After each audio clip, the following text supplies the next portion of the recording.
Jeffrey Dahmer matou 17 rapazes num período de 13 anos.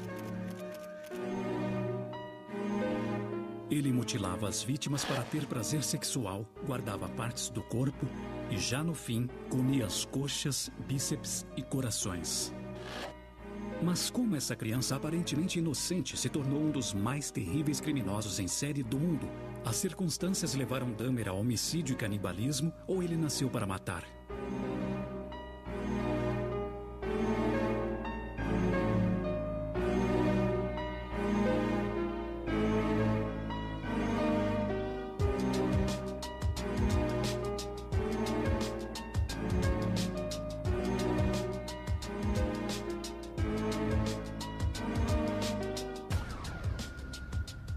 Dementes.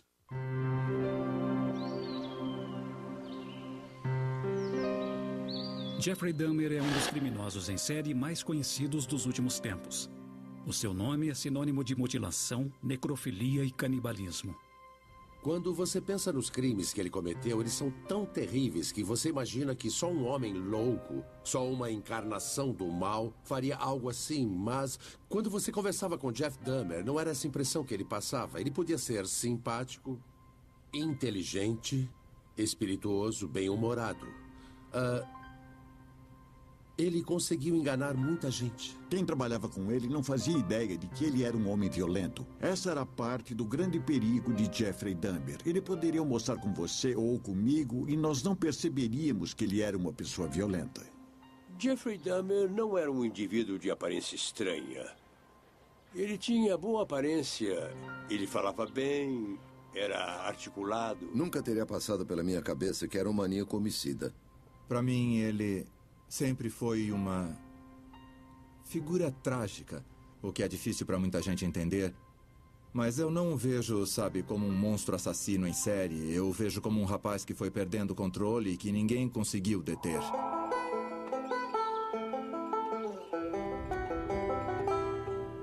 Jeffrey Dahmer cresceu na pequena cidade rural de Bath, em Ohio, um típico garoto norte-americano de classe média. Robert Ressler, analista de comportamento do FBI e o criador do termo serial killer, foi chamado para entrevistar Dahmer. Seus anos de experiência entrevistando criminosos em série como John Wayne Gacy lhe permitiram compreender como ninguém a mente de Dahmer. Não há provas de que Jeffrey Dahmer tenha sofrido maus tratos ou abuso em sua infância. A mãe dele tinha problemas mentais, ela vivia em depressão. Ela dormia bastante e abandonou as atividades familiares. O pai tinha PhD, era um químico, um homem muito inteligente e muito ocupado, que passava a maior parte do tempo no trabalho. Pat Kennedy trabalhou na polícia de Milwaukee por mais de 25 anos. No verão de 1991, ele foi designado para o caso Jeffrey Dahmer e passou 6 longas semanas com ele. Passou a conhecê-lo como ninguém. Ele era produto da classe média branca, frequentou a escola. Ele veio de uma família de posses. Mas os problemas no relacionamento dos pais fizeram o pequeno Jeffrey se sentir isolado. Ele começou a se interessar por animais, mas ele os via de forma bem diferente da que a maioria das crianças vê seus animais de estimação. Ele disse que quando era criança, com 7 ou 8 anos, ele encontrou um esquilo em decomposição e ele arrancou os ossos. Ele disse que quando encontrava um animal morto na estrada, como um guaxinim ou um cão, ele queria ver como era dentro. Ele levava para casa aquele cão que estava morto na estrada, abria e via como era dentro dele. Jeffrey iniciou esse comportamento muito cedo. Ele andava pelas redondezas procurando animais mortos para adicionar à sua macabra coleção. O seu fascínio por ossos continuaria na vida adulta, mas ele acabaria passando de animais para seres humanos. Quando ele chegou nos 13, 14 anos, ele começou a despertar sexualmente. Ele beijou um garoto da vizinhança e percebeu que se sentia atraído por homens. Esse despertar sexual e a mutilação de animais acabaram se misturando. Então, o que ele fazia quando criança, com os animais, ele acabou fazendo mais tarde com seres humanos.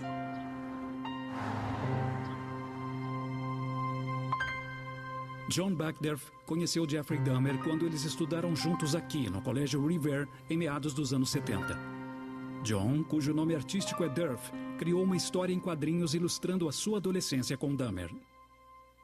O Dahmer passou por maus bocados aqui, como todos nós. Sabe, ele era uma vítima constante de assédio e abuso. Ele apanhava muito. Principalmente no começo. Depois eles perderam o interesse nele, mas... no começo eu imagino que deve ter sido difícil. Dahmer conversou longamente com Robert Ressler sobre a sua infância. Essa é a primeira vez que essas gravações são ouvidas. I was up visiting a friend's house, walking back home in the evening, and I saw these three seniors from high school approaching me in the darkness. And I just had a feeling that something was going to happen. Sure enough, one of them took a billy club and whacked me on the back of the neck.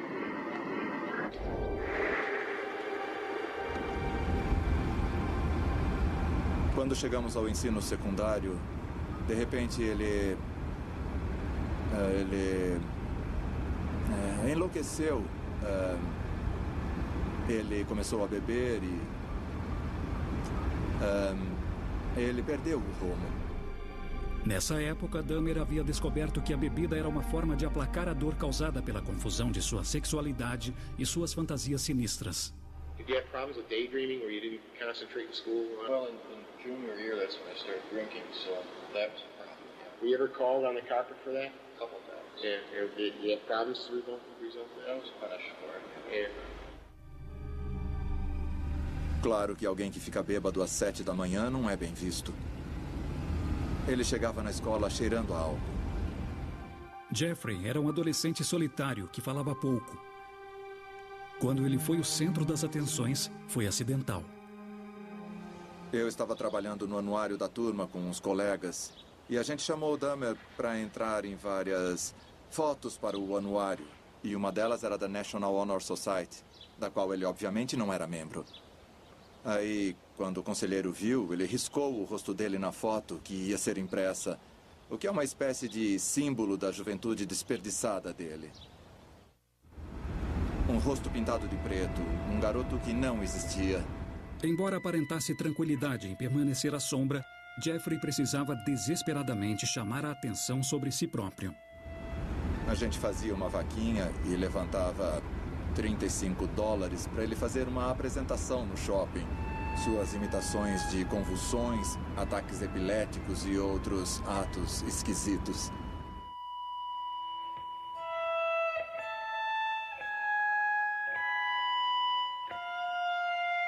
Durf também criou histórias dos experimentos de Dahmer com animais. Seu comportamento estranho ficou evidente durante uma pescaria.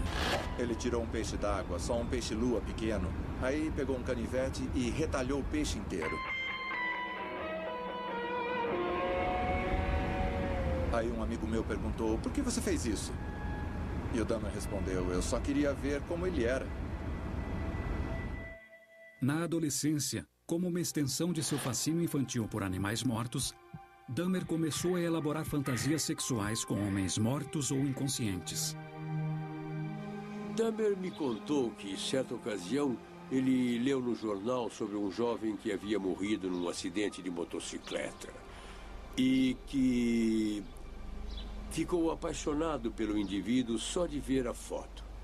Ele chegou a ir à funerária para ver o corpo e ficou tão excitado que teve que ir ao banheiro para se masturbar. Isso também ficou aparente em sua fantasia de matar um corredor da cidade. Ele pensou em esperar atrás de uma moita com taco de beisebol. Aí o cara ia passar, ele bateria na cabeça dele e o violentaria. E disse que chegou a esperar esse corredor um dia com um taco de beisebol, mas que o cara não passou naquele dia. O fim do casamento dos pais significou que Dahmer, aos 18 anos, ficaria sozinho com suas fantasias. A mãe dele sumiu e o pai já tinha ido embora. E ele foi deixado sozinho em casa. Os adultos foram negligentes com ele, não resta dúvida. Os pais, os professores. Were you pretty upset by that breakup? I knew it was inevitable. Yeah. It was pretty obvious. Yeah, I was upset. Yeah. Depressed. Yeah. Nothing to do. Yeah, for sure. E isso levou à morte de sua primeira vítima. Dahmer me contou que uma de suas fantasias era encontrar um caroneiro.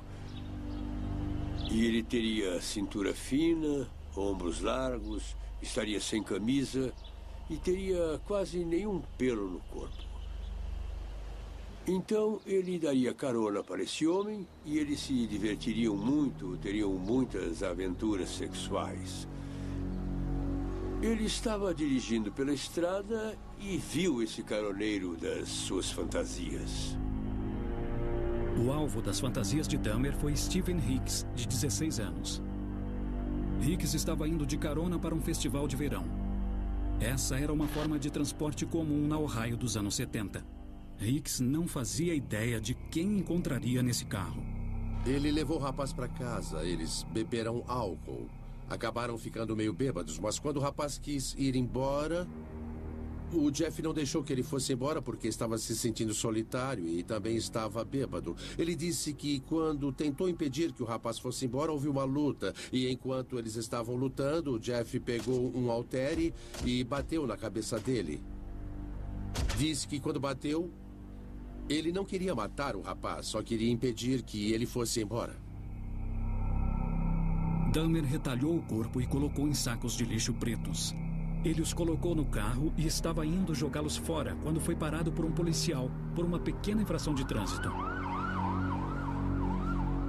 Enquanto o policial preenchia a multa por ele não andar dentro da faixa amarela, ele pegou a lanterna e começou a olhar dentro do carro para ver se não havia armas, contrabando, como qualquer bom policial faria. E ele viu os 5 sacos pretos e perguntou o que tem neles. E ele respondeu, são sacos de entulho que eu ia jogar fora. Então, o policial deu a multa pela infração de trânsito e foi embora. Esta foi a primeira de muitas oportunidades em que Dahmer poderia ter sido detido.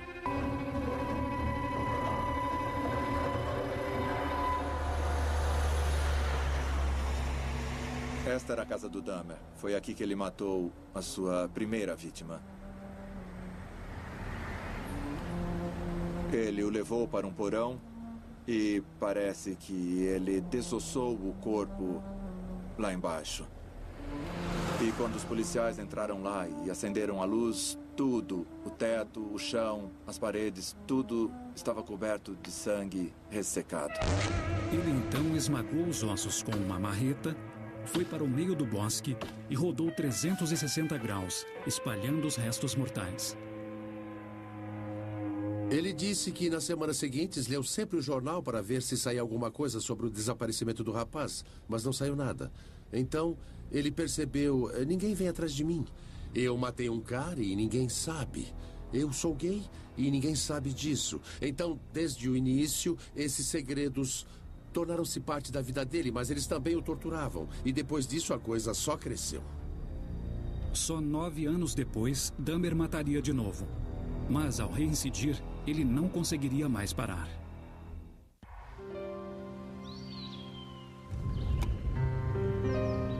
Jeffrey Dahmer começou a abusar do álcool após entrar na faculdade. Sua tentativa de levar uma vida normal não estava saindo conforme o planejado. Depois que ele foi reprovado na Ohio State por causa das bebedeiras e foi expulso do exército, ele serviu um tempo na Flórida, mas não durou muito. Sem emprego ou qualificação e consumido pelo desejo de matar novamente, Dahmer foi morar com a avó em Milwaukee, no Wisconsin, e tentou encontrar consolo na religião.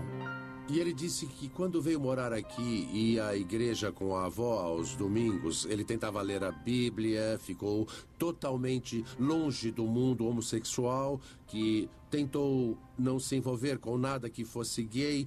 E ele pensou, o caminho é esse, a religião é a minha salvação. Durante um período, Dahmer conseguiu controlar seus impulsos, mas isso foi apenas a calmaria antes da tempestade. Uma coisa interessante que pendeu a balança no caso dele foi que ele estava aqui na biblioteca de Wauwatosa, sentado, lendo um livro. Aí passou um jovem, jogou uma bolinha de papel na frente dele e foi embora. Aí o Jeff pegou o papel, abriu e estava escrito, se você quiser uma chupada, me encontre no banheiro. Do you think that note throwing thing was kind of a catalyst, kind of a trip off? It seems that way to me. Yeah. because that's when everything started falling apart again. What did that mean to you? I mean, this thing. It just, well, I was just sitting there sort of throwing out a challenge to whoever, and sure enough, it started falling. You didn't follow the guy. I didn't. You didn't meet up with him. Ele disse que aquilo preparou o terreno para que ele então buscasse contato sexual com outros homens. Que aquilo levou aos homicídios e que aquilo se repetiu 17 vezes.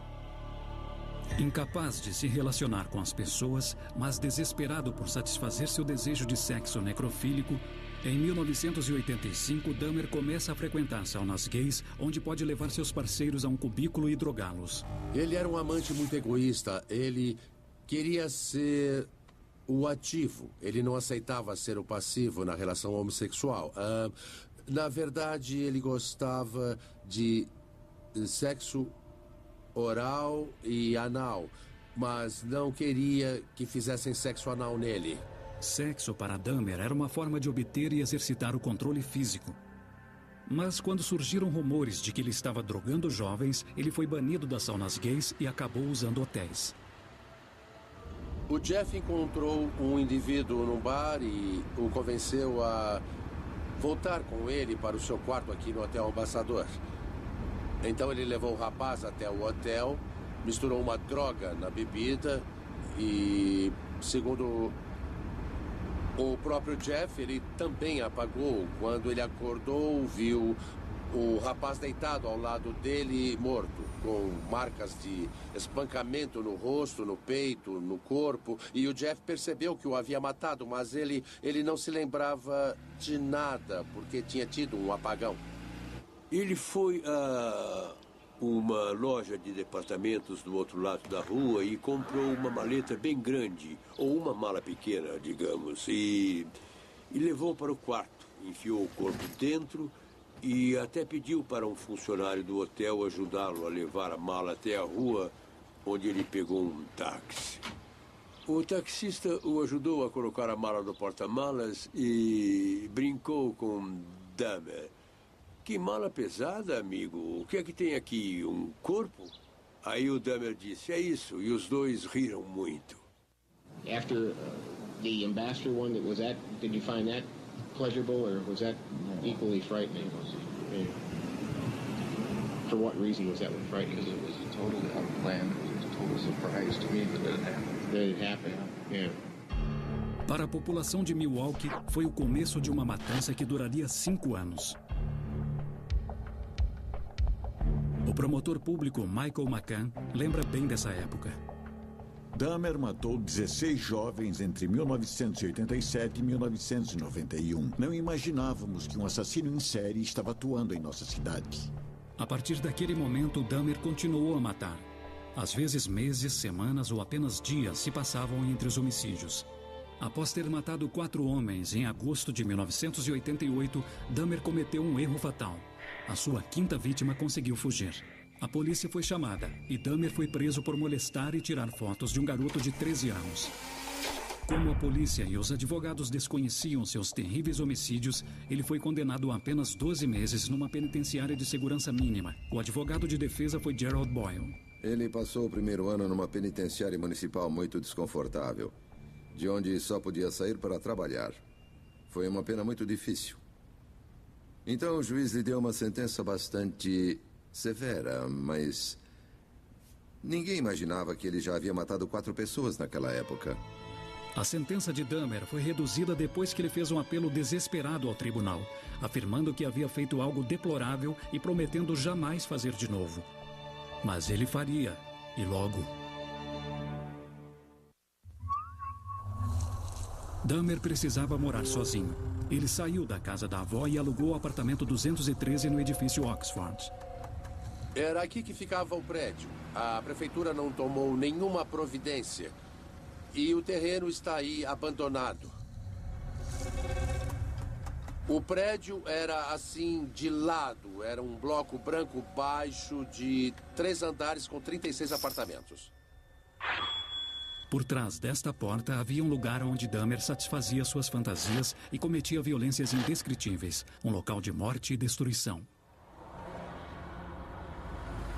Ele escolhia a maioria das suas vítimas em bares gays.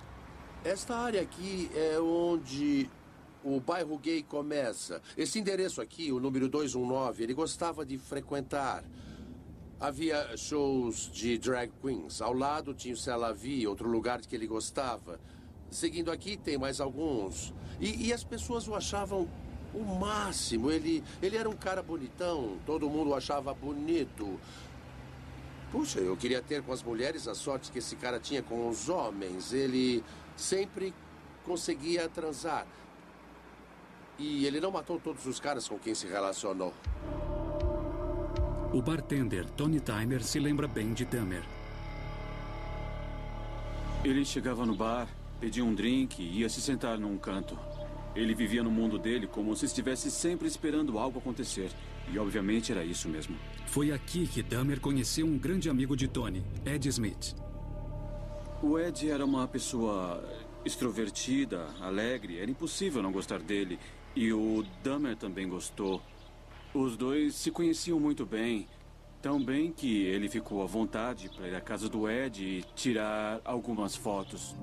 Ed sonhava em ser modelo. E Dahmer sabia exatamente o que dizer. E $100 por uma sessão de fotos era dinheiro fácil. O Ed estava sentado no bar e, de repente, ele se virou e disse: eu preciso ir, preciso ganhar uma grana. E eu perguntei: onde você vai? E ele olhou em direção à saída e eu vi o Jeffrey lá em pé. E eu disse: ah, já entendi. Tudo bem. Me liga depois então, tá bom? Na quarta-feira, dia 24 de junho de 1990, Ed se encontrou com Dahmer e foi visto dançando com ele no Phoenix Club. Ele saiu com o Dahmer e nunca mais voltou. Foi somente anos depois, no julgamento, que Tony percebeu que o homem calado, que bebia no canto do bar, era o mesmo que havia assassinado brutalmente o seu amigo.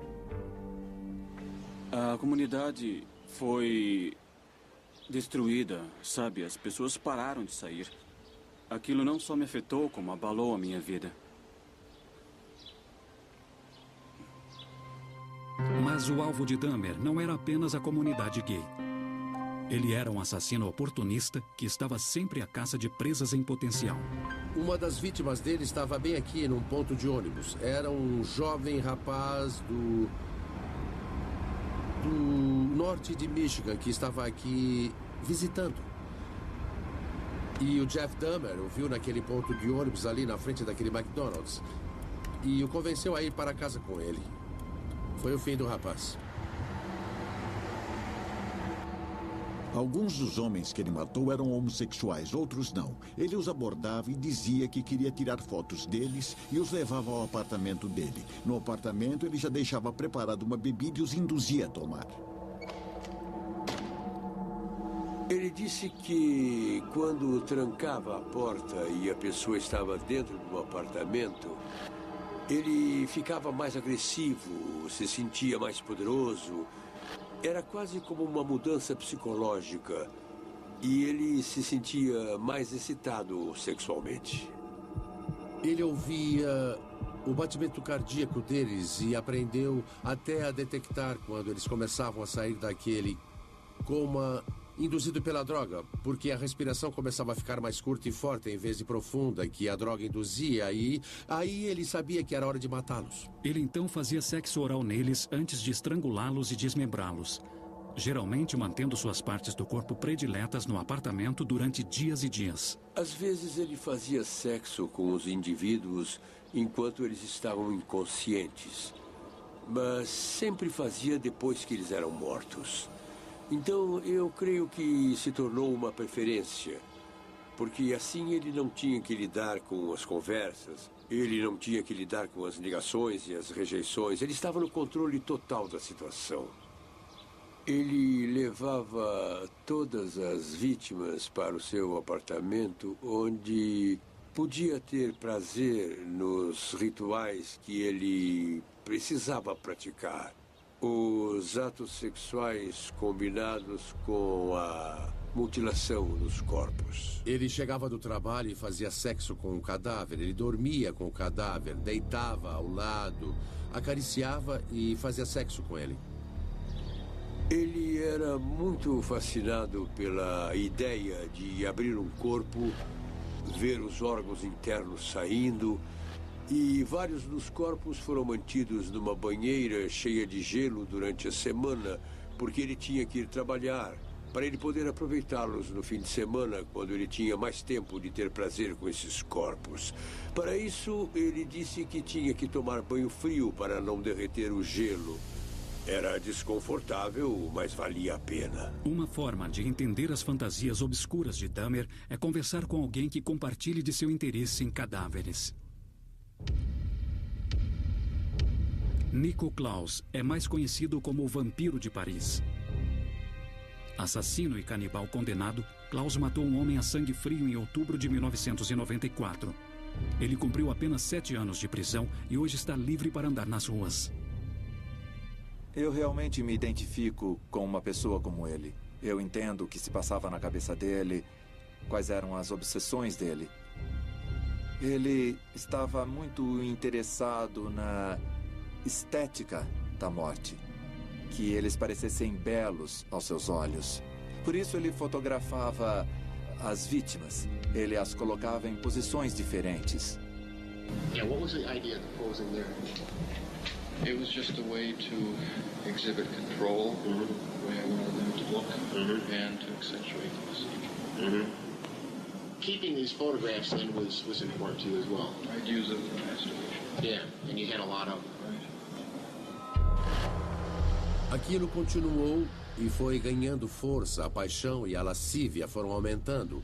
O desejo dele de ter um orgasmo perfeito, por assim dizer. Ele tinha que fazer mais e mais coisas para conseguir ter um orgasmo que o satisfizesse. Começou com pornografia homossexual, depois passou para fazer sexo de foto nas saunas gays, e depois passou para fazer sexo e matar, e depois para fazer sexo com cadáveres, depois fazer sexo com as vísceras, e depois comer as pessoas com as quais ele havia feito sexo para ter uma experiência orgástica superior. Como um ser humano chega ao ponto de comer a carne de outro humano? Somente outro canibal pode saber de fato. Nico trabalhava como assistente em um necrotério de Paris quando provou carne humana pela primeira vez. Há um estado de euforia logo depois que você come. Você realmente sente um barato. Parece que você está no topo de uma montanha. During dismemberment, I saved heart, muscle meat, thigh, arm, bicep, liver, cut it into small pieces, washed it off, put it in these clear plastic freezer bags, and put them in my floor freezer. Just as an escalation, trying something new to satisfy. And I would cook it, and then look at the picture and masturbate afterwards. Afterwards? Did that have any positive effect to that ritual? It was satisfying? It made it feel like they were more a part of me. Ele comprou uma grelha adaptada para colocar sobre o seu fogão a gás. Nós encontramos isso. Ele disse que usava para dar uma leve tostada dos dois lados com um pouco de óleo. Ele também adicionava alguns condimentos como verduras, cogumelos e cebolas. E mais perto do fim, um mês antes de nós o prendermos, ele praticamente só estava comendo carne humana. Carne humana parece carne de cavalo, na minha opinião. Mas claro, isso depende da parte que você come. Mais do que tudo, Dahmer queria um parceiro que ele pudesse controlar, vivo ou morto. Ele começou a fantasiar que as coisas seriam bem melhores para ele se pudesse criar um zumbi sexual. E que esse zumbi sexual ficaria com ele para sempre, todo o tempo. E ele não precisaria matar mais. I wasn't getting the satisfaction from having to kill me. So I took it to a new level. I had a hand drill that I used for normal things like installing my farm system and everything. Drills a small bore very quickly. And with a a large syringe. I filled that up with mirrors and injected it into it. Filled it? Yeah, injected it from I was hoping to produce a zombie-like state. Ele não estava interessado em ter um relacionamento com uma vítima complacente. Ele queria ter controle total sobre um corpo humano e fazer o que bem entendesse. Ele havia conhecido Coneraxinta Sonfon, de 14 anos, quando decidiu tentar sua nova técnica de injeção de ácido, mas cometeu o erro de deixá-lo sozinho. I saw him sitting on the sidewalk. 2 girls were with him. They called the police. They had to think of a story quickly. They told him he was a friend who gets drunk. He was not wanting to go back, so one officer grabbed him by this arm, another officer grabbed him on the other arm, and they walked him out of the apartment. And they left. And that's when I gave him the second GP. Right away? And how long did it take for the guy? And that was Immediate.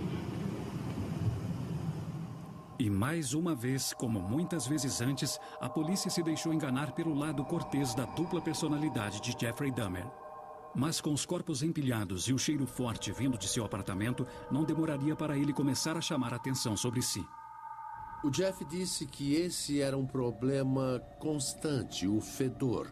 Os vizinhos, o síndico do prédio estavam reclamando do cheiro. Sopakliba Princeville cuidava do prédio de Dahmer e teve que lidar com as reclamações. Um morador me disse que o cheiro vinha do apartamento dele. Então eu tive que ligar e perguntar o que é que há. Não consegue limpar a sua casa? How did that go? I'd either blame it on the freezer or the fish tank. He said he almost passed out. What was in that? 3 headless torsos. Yeah. Stripped of flesh. O homem que colocou um fim ao reinado de terror de Dahmer foi Tracy Edwards, de 32 anos, que após fugir de Dahmer, saiu correndo pela rua com uma algema num dos pulsos até encontrar uma viatura da polícia. Se o policial conseguisse abrir aquela algema, poderia ser a solução do problema. Então eles voltaram à casa do Dahmer. O Jeff abriu a porta. Eles disseram que eram o que queriam, mas o Jeff não tinha a chave da algema, porque ele tirava a algema das vítimas cortando as mãos. Quando eles entraram no apartamento, um dos policiais viu no quarto fotos de pessoas sendo esfoladas. Ele olhou as fotos, aí olhou em volta e percebeu que estava no exato local onde as fotos foram tiradas. Aí ele gritou para o parceiro dele: "Pode prender."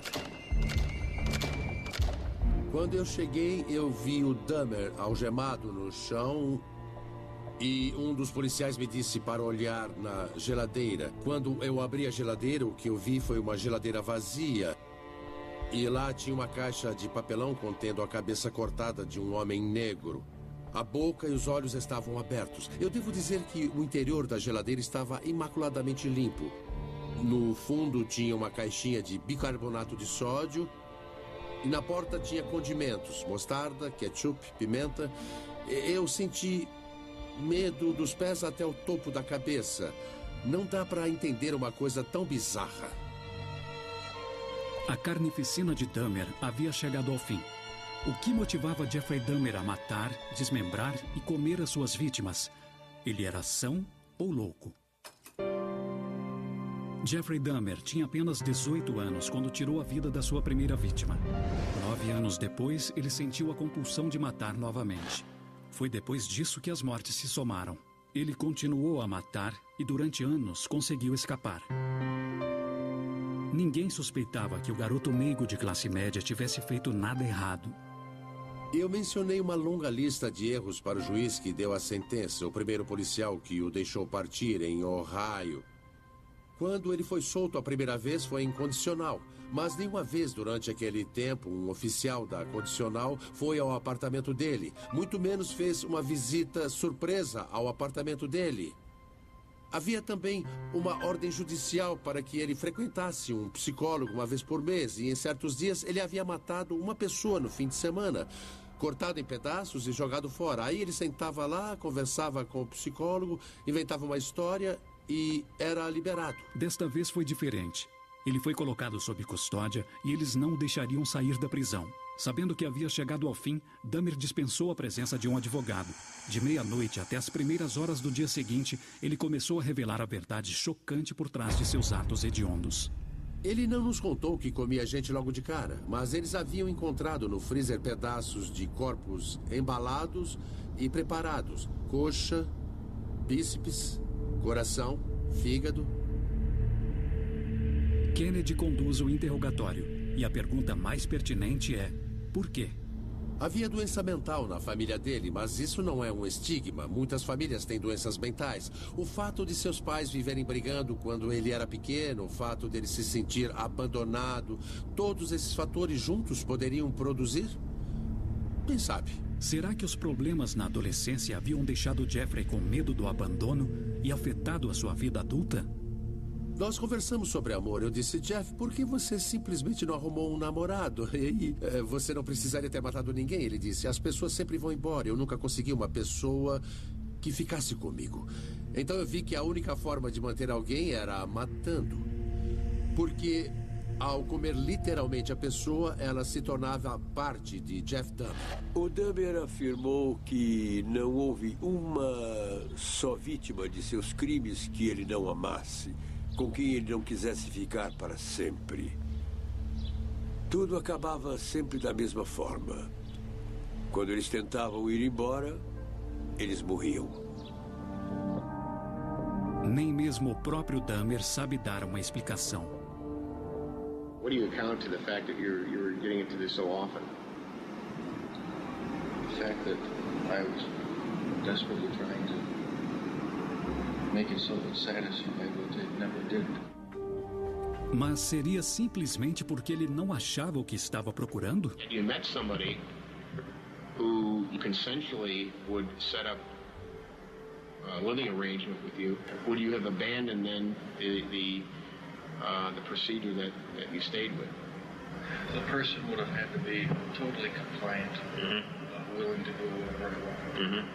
There's just heartbreaking people like that. That's true. Nunca houve dúvidas de que Dahmer cometeu esses crimes hediondos. Sua confissão de 60 horas e as incontáveis provas serviriam para responder a uma pergunta complicada: Dahmer era são ou louco? Se o tribunal julgasse Dahmer são, ele passaria o resto da vida preso. Se ele fosse considerado louco, seria enviado a um hospital psiquiátrico e poderia receber alta algum dia. O promotor Michael McCann via o julgamento de forma diferente. Aqui em Wisconsin temos o julgamento bifurcado. Usamos o mesmo júri, mas julgamos sequencialmente. Primeiro, ele foi o autor dos crimes. Segundo, ele estava no momento dos crimes. Então, a segunda parte do julgamento era o grande problema. Ela durou várias semanas e exatamente neste tribunal. Dahmer chamou seu antigo advogado de defesa, Gerald Boyle. Boyle achava que seu cliente só podia ser louco. Matar para ele não significava nada. Ele não tinha consciência. Ele jamais seria reabilitado, não importava o tratamento que fizesse. Para uma pessoa normal, matar e comer outro ser humano não pode ser considerado um ato são. Mas, de acordo com a definição legal de sanidade no estado de Wisconsin, se uma pessoa sabe que o que está fazendo é errado, mas faz mesmo assim, ela é considerada sã. Dahmer certamente sabia o que estava fazendo, mas ele não se importava.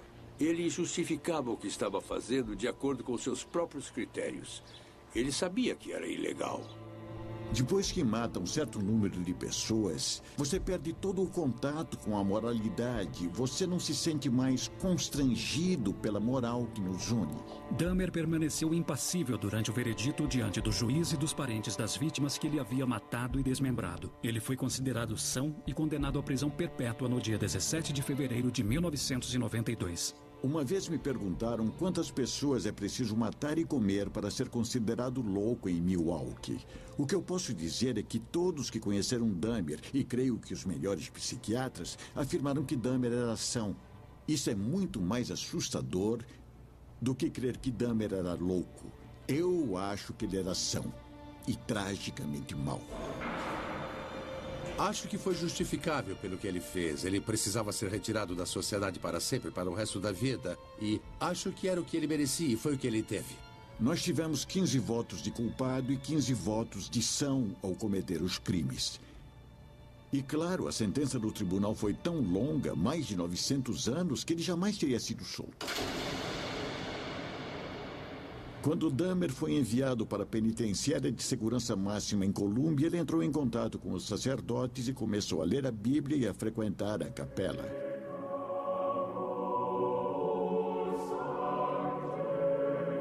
Condenado à prisão perpétua, Dahmer mais uma vez se volta para a religião em busca de conforto e de uma possível salvação. Por fim, ele pediu que o pastor Roy Ratcliffe, da Igreja de Cristo, fosse à prisão batizá-lo.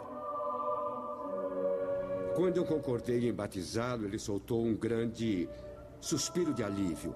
Porque, na verdade, ele temia que eu dissesse: eu não posso batizá-lo porque os seus pecados são graves demais, os seus pecados são terríveis demais, são imperdoáveis. Mas isso violaria tudo o que eu acredito e eu jamais diria isso. Jesus Cristo veio para salvar os pecadores. E Jeffrey Dahmer era um pecador. Era simples assim. O feriado do Dia de Ação de Graças estava chegando e ele fez questão de me dar um cartão e tinha uma mensagem e tudo. Ele disse que estava muito grato por tudo que eu havia feito por ele, que estava grato por eu estar na vida dele, por eu não ter desistido dele.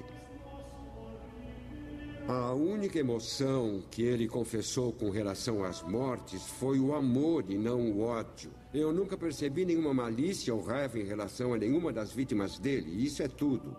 Em novembro de 1994, 2 prisioneiros foram mortos pelo esquizofrênico Christopher Scarver no Instituto Correcional de Colômbia. Um foi Jesse Anderson, o outro, Jeffrey Dahmer. Scarver pegou um equipamento da sala de ginástica, aproximou-se de Dahmer e bateu até matar.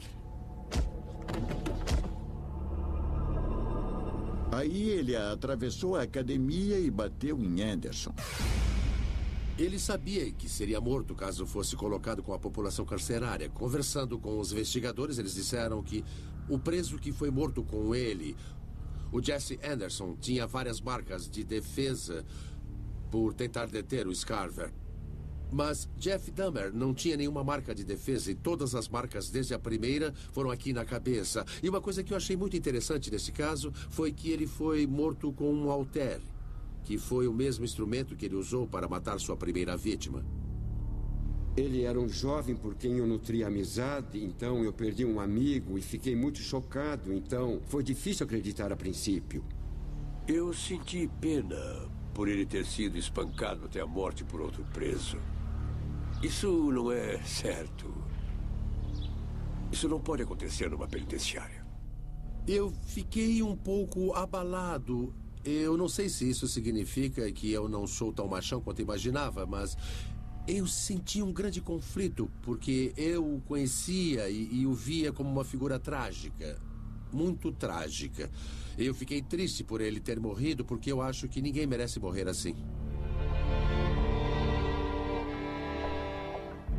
Ele foi morto de forma brutal. Você não pode dizer que ele não mereceu, mas, mesmo assim, acho que para ele provavelmente foi um alívio. Aquilo não era vida. Eu gostei, eu fiquei contente. Eu pensei, já vai tarde, ainda bem que acabou. Era o mínimo que ele merecia por ter levado meu amigo. Ele não merecia viver. Não depois disso. Jeffrey Dahmer foi cremado imediatamente, embora o cérebro dele tenha sido removido a pedido de sua mãe. Ela queria que o cérebro dele fosse estudado para rebater a afirmação do pai dele de que o cérebro dele podia ser deformado. Cerca de um ano depois, o cientista que analisou o cérebro atestou que não havia nenhuma normalidade.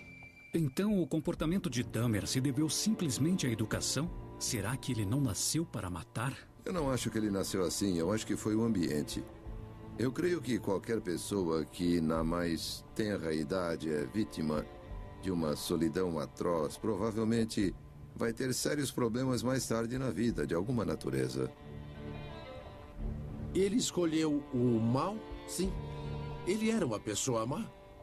Eu não sei dizer e não diria isso de ninguém, ainda mais depois de passar tanto tempo com ele e ver que em muitas coisas ele era como você e eu. Ele tinha anseios, paixões e sentimentos como qualquer pessoa. Se ele tinha... Eu pessoalmente acho que ele era louco, só sendo louco para fazer o que ele fez. Eu não creio que Dahmer nasceu para matar. Eu acho que Dahmer teve os benefícios de uma boa família, basicamente uma boa família.